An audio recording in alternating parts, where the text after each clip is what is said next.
ลหนังสือธรรมบทภาคที่หนึ่งเรื่องแห่งพระเทวทัตหน้า133ตั้งแต่อัฏฐโขเทวทัตโตโปสถาธิวเสอัตโนปริสายสัตถิงเป็นต้นไป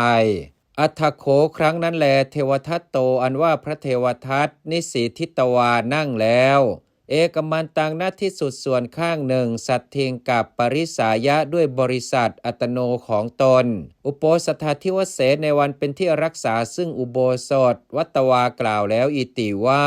วัตถุนี้อันว่าวัตถุทั้งหลายปัญจห้าอิมานิเหล่านี้ขมันติย่อมชอบใจยัสสะภิกขุโนแก่ภิกษุใดโสภิกขุอันว่าภิกษุนั้นคันหตุจงถือเอาสลากังซึ่งสลากอิติดังนี้สลากายะครั้นเมื่อสลากภิกขุหิอันภิกษุทั้งหลายอปกตัญญูหิผู้ไม่รู้ซึ่งพระธรรมและพระวินัยอันพระศาสดาทรงกระทำทั่วแล้วนวเกหิผู้ใหม่วัชชีปุตตะเกหิผู้เป็นโอรสของเจ้าวัชชีปัญจสเตหิมี105เป็นประมาณขหิตายะจับแล้วพันธิตวาทำลายแล้วสังฆังซึ่งสงฆ์อาทายะพาเอาภิกขุซึ่งภิกษุทั้งหลายเตเหล่านั้นอัคคมาสีได้ไปแล้วขยาสีสังสู่ประเทศชื่อว่าขยาสีสะสถานว่าพระศาสดาสุตวาทรงสดับแล้วตัสสะเทวทัตตัสสะตัทฐานเนคตภาวังขีดภาวังซึ่งความที่ตัสสะเทวทัตตัสสะแห่งพระเทวทัตนั้นคตาขีดเป็นผู้ไปแล้วตัทฐานเนในที่นั้นตัสสะเทวทัตตัสสะตถาฐานเนคตภาวังซึ่งความที่แห่งพระเทวทัตนั้นเป็นผู้ไปแล้วในที่นั้นเปเสสิทรงส่งไปแล้วอัคคสาวกเกซึ่งพระอัครสาวกทั้งหลายทเวสองเตสังภิกขูนางอานยัตถายะอานยัตถายะเพื่อประโยชน์แก่อันนำมาเตสังภิกขูนางซึ่งภิกษุทั้งหลายเหล่านั้นอัคคสาวการว่าพระอัครสาวกทั้งหลายทเวสองเตเหล่านั้นคันตวาไปแล้วตถาฐานเนในที่นั้นอนุสาสันตาพร่ำสอนอยู่อาเทศนาปาติหาริยานุสาสนิยาด้วยการพร่ำสอนด้วยเทศนาปาฏิหาริย์จะด้วยอิทธิปาฏิหาริยานุสาสนิยาด้วยการพร่ำสอนด้วยอิทธิปาฏิหาริย์จะด้วยเตภิกขุยังภิกษุทั้งหลายเหล่านั้นปาเยตวาให้ดื่มแล้วอมตังซึ่งอมตะธรรมอาทายะอาคมิงสุพามาแล้วอากาเสนะโดยอากาศโกกาลิโกปิแม้อันว่าภิกษุชื่อว่าโกกาลิกะโขแลวัตวากล่าวแล้วอิติว่าเทวทัตตะดูก่อนเทวทัตอาวุโสผู้มีอายุตวังอันว่าท่านอุเทหิจงลุกขึ้นภิกขุอันว่าภิกษุทั้งหลายเตเหล่านั้นสารีปุตตะโมคคัลลาเนหิอันพระสารีบุตรและพระโมคคัลลานะทั้งหลายนีตานำไปแล้วตวังอันว่าท่านมยาวุตโตวุตโตเป็นผู้มยาอันเราวุตโตกล่าวแล้วมยาวุตโตเป็นผู้อันเรากล่าวแล้วอิติว่าอาวุโสดูก่อนท่านผู้มีอายุตวังอันว่าท่านมาวิสาสิอย่าคุ้นเคยแล้ว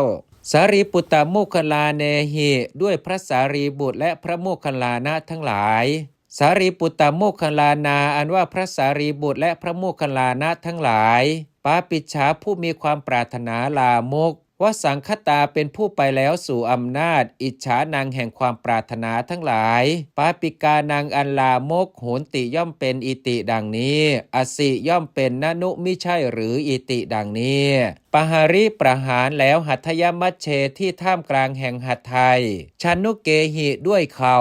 โลหิตังอันว่าเลือดอุณหังอันอุ่นอุคันชิพุ่งขึ้นแล้วมุขโตจากปากตัสสะเทวทัตตัสสะของพระเทวทัตนั้นตถาฐานเนในที่นั้นเอวะนั่นเทียวปณะก็ภิกขุอันว่าภิกษุทั้งหลายทิสวาเห็นแล้วสารีปุตตังซึ่งพระสารีบุตรอายสมันตังผู้มีอายุภิกขุสังฆปริวุตตังผู้อันหมู่แห่งภิกษุแวดล้อมแล้วอาคัจฉันตังผู้มาอยู่อากาเสนะโดยอากาศอาหังสุกราบทูลแล้วอิติว่า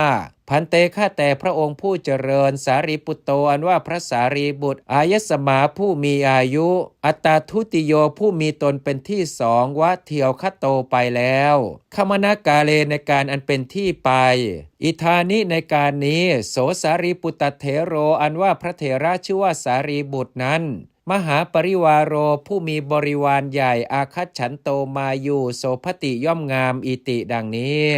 สถานว่าพระศาสดาวัตวาตรัสแล้วอิติว่าภิกขเวดูก่อนภิกษุทั้งหลายปุตโตอันว่าบุตรมะมะของเราอาคัจฉันโตมาอยู่สันติกังสู่สำนักมะมะของเราโสภติย่อมงามอิธานิในการนี้เอวะนั่นเทียวนะหามิได้ปุตโตอันว่าบุตรมะมะของเราอาคัจฉันโตมาอยู่สันติกังสู่สำนักมะมะของเราโสภติย่อมงามเอวะนั่นเทียวอัตโนติรัชฉานะโยนิยังนิพัตตกาเลปิขีดกาเลปิแม้ในการอัตโนแห่งตนนิพัตตะขีดบังเกิดแล้วติรัชฉานะโยนิยังในกำเนิดแห่งสัตว์เดรัจฉานอัตโนติรัชฉานะโยนิยังนิพัตตกาเลปิแม้ในการแห่งตนบังเกิดแล้วในกำเนิดแห่งสัตว์เดรัจฉานอิติดังนี้กเทสิตรัสแล้วชาตกังซึ่งชาดกอีกทางนี้อิติว่า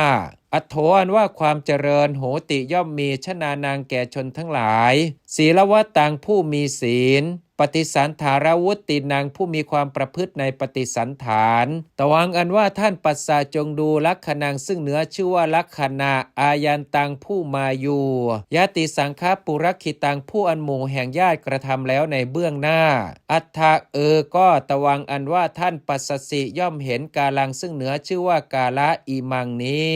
สุวิหีนางผู้เสื่อมวิเศษด้วยดีแล้วยาติพิจากญาติทั้งหลายวะเทียวอิติดังนี้วจเนครั้นเมื่อคำอิติว่าพันเตข้าแต่พระองค์ผู้เจริญกิระได้ยินว่าเทวทัตโตอันว่าพระเทวทัตอาคาสาวกเกยังสาวกผู้เลิศทั้งหลายทเวสองนิสีทาเปตวาให้นั่งแล้วปัสเสสุที่ข้างทั้งหลายอุโพสุทั้งสองการิกระทำแล้วอนุกิริยังกระทำตามตุมหากังซึ่งพระองค์ทั้งหลายจินตเนนะด้วยอันคิดอิติว่าอาหังอันว่าเราเทเศษสามิจักแสดงธรรมังซึ่งธรรมพุทธลีนหายะด้วยอันเยื้องกลายแห่งพระพุทธเจ้าอิติดังนี้อิติดังนี้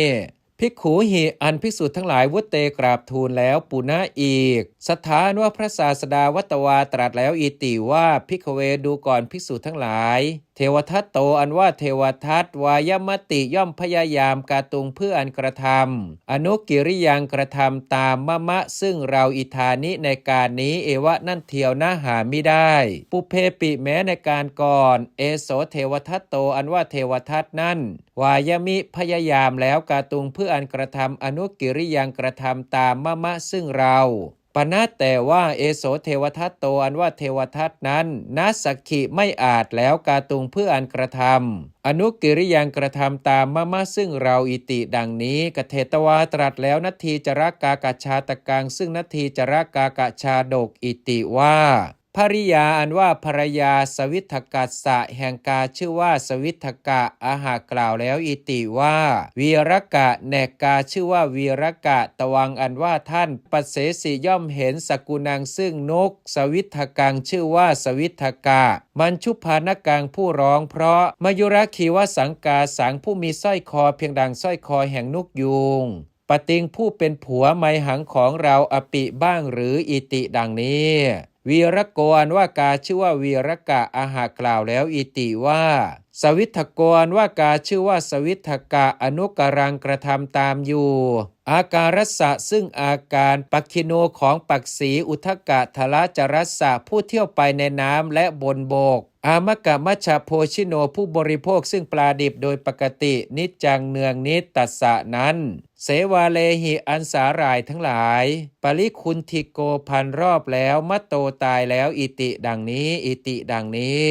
อารัพะทรงปรารภกระถังซึ่งวาจาเป็นเครื่องกล่าวตถารูปิงอันมีอย่างนั้นเป็นรูปเอวะนั่นเทียวที่ว่าเสสุในวันทั้งหลายอปเรสุปิแม้เหล่าอื่นอีกกเทสิตรัสแล้วชาตกานี้ซึ่งชาดกทั้งหลายเอวมาทีนี้มีคำอย่างนี้อิติว่า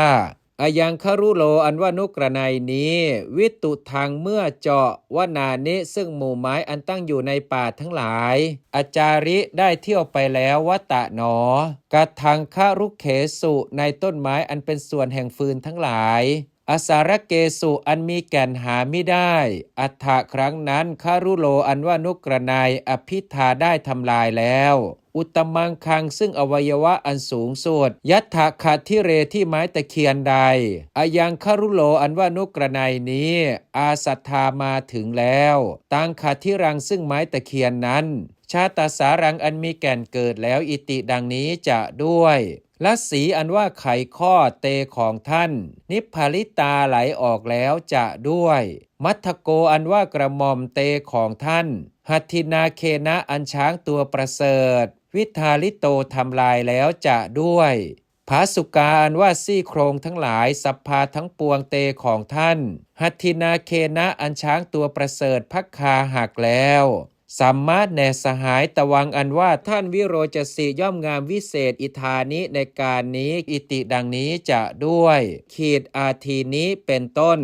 สถานว่าพระศาสดาอารัพะทรงปรารภกถางซึ่งวาจาเป็นเครื่องกล่าวอิติว่าเทวทัตโตอันว่าพระเทวทัตอกตัญญูผู้อกตัญญูอิติดังนี้ปุณะอีกเถสิตรัสแล้วชาตกานี้ซึ่งชาดกทั้งหลายอิธานิมีคำขีดอิติว่าพลังอันว่ากำลังยังใดอัมหากังของเราทั้งหลายอหุวัมหะได้มีแล้วเสสิมายังอันว่าเราทั้งหลายอกรัมหาได้กระทำแล้ววะเทียวกิจจังซึ่งกิจเตของท่านเตนะพะเลนะด้วยกำลังนั้นมิขราชาข้าแต่เนื้อผู้พระราชานโมอันว่าความนอบน้อมอัตถุจงมีเตแก่ท่านมายังอันว่าเราทั้งหลายและพามหะย่อมได้เสสิกินจิซึ่งอะไร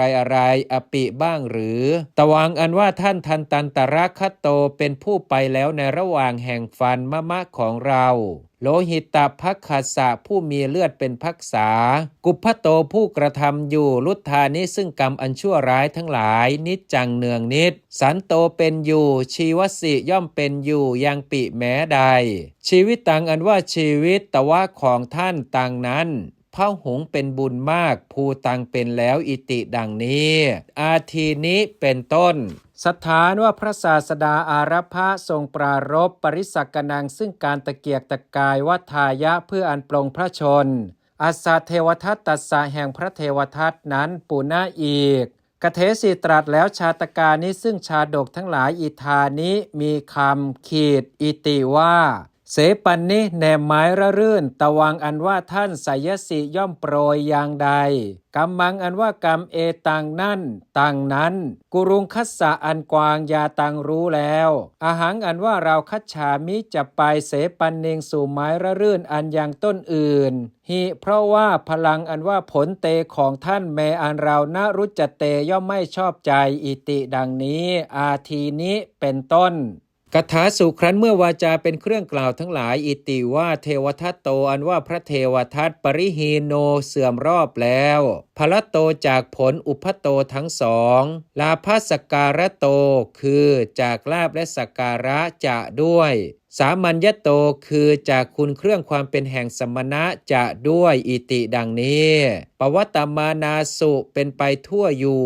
สถานว่าพระศาสดาวัตวาตรัสแล้วอิติว่าภิกขเวดูก่อนภิกษุทั้งหลายเทวทัตโตอันว่าเทวทัตปริหายติย่อมเสื่อมรอบอิธานิในการนี้เอวะนั่นเทียวนะหาไม่ได้ปุเพปิแม้ในการก่อนเทวทัตโตอันว่าเทวทัตปริหีโนเสื่อมรอบแล้วเอวะนั่นเทียวอิติดังนี้ปุณะอีกกเทสิตรัสแล้วชาตกานี้ซึ่งชาดกทั้งหลายอิธานิมีคำขีดอิติว่าลักขีอันว่าในตาทั้งหลายพินนาแตกแล้วจะด้วยปโตอันว่าแผ่นผ้านัดโถฉิบหายแล้วจะด้วยพันธนังอันว่าความแตกร้าวภริยายะอันภรยาเตของท่านกตังกระทำแล้วสขีเคเหในเรือนของเพื่อนหญิงจะด้วยชายปฏิกาอันว่าเมียและผัวทั้งหลายทเวสองเตเหล่านั้นปทุถกรรมมันตาเป็นผู้มีการงานอันโทษประทุษร้ายแล้วโหนติย่อมเป็นมัคคโตในทางอุพโตทั้งสองอุทกรรมหิคือในทางน้ำจะด้วยทลัมหิคือในทางบกจะด้วยอิติดังนี้อาทีนี้เป็นต้น สถานว่าพระศาสดาวิหารันโตเมื่อประทับอยู่ราชคเหในเมืองชื่อว่าราชคฤห์อารัพพะทรงปรารภเทวทัตต่างซึ่งพระเทวทัตกเถสีตรัสแล้วชาตกานี้ซึ่งชาดกทั้งหลายพหูนิมากเอวังอย่างนี้คันตวาเสด็จไปแล้วสาวัตถิงสู่เมืองชื่อว่าสาวัตถีราชคหโตจากเมืองชื่อว่าราชคฤห์กับเปสิสำเร็จแล้ววาสังซึ่งการประทับอยู่เชตวนมหาวิหาเรในพระวิหารใหญ่ชื่อว่าเชตวัน